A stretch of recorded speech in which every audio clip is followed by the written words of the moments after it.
এখন যা গরম পড়েছে, এত গরমে কোনো কিছুই খেতে ইচ্ছা করছে না, তাও খেতে তো হবে।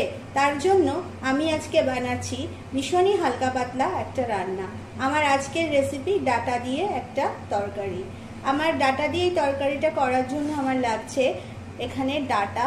তোমরা দেখতে পাচ্ছ ডাটাগুলোকে ভালো করে কেটে আঁশ ছাড়িয়ে নিয়ে ঠিক এরকম পিস করে আমি ডাটাগুলোকে কেটে নিয়েছি। লাগছে আলু আর লাগছে মিষ্টি কুমড়ো।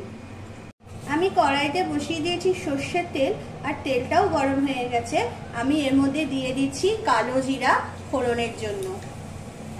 আমি এবার কালো ফোড়ন কমপ্লিট, এবার আমি এর মধ্যে দিয়ে দিচ্ছি ডুমো করে কেটে রাখা আলু।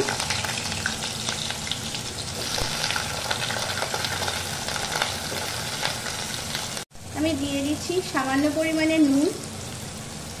এবার নুন দেওয়ার পর আমি আলুটাকে নাড়াচাড়া করে ঢাকা দিয়ে এখানে বেশ কিছুক্ষণ রেখে দেব।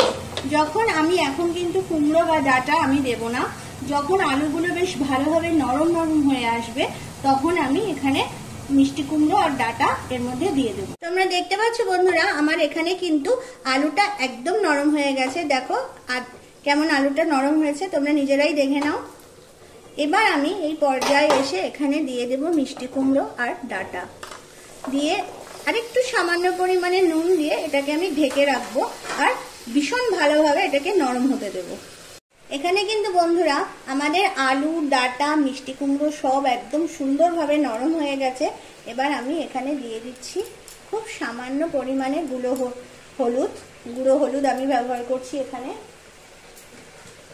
দিয়ে দিচ্ছি কয়েকটা চেরা কাঁচা লঙ্কা দিয়ে এবার একটু নেড়ে নেব। এবার দিয়ে দিচ্ছি আমি এখানে সামান্য পরিমাণে চিনি দিয়ে আবার একটু কষিয়ে এবার আমি এটাকে আবার ঢাকা দিয়ে বেশ কিছুক্ষণ রেখে দেব। এখানে কিন্তু আমার সব একদম সুন্দরভাবে সেদ্ধ হয়ে গেছে, নরম হয়ে গেছে। এবার আমি এটাকে ভালো করে কষিয়েও নিয়েছি। এখন আমি এর মধ্যে দিয়ে দেব হলুদ দিয়ে ভেজে রাখা চিংড়ি মাছ দিয়ে একটু নাড়া দিয়ে নেব, দিয়ে এটাকে ভালো করে মিশিয়ে নেব। এবার আমি এর মধ্যে দিয়ে দিচ্ছি পরিমাণ মতো জল।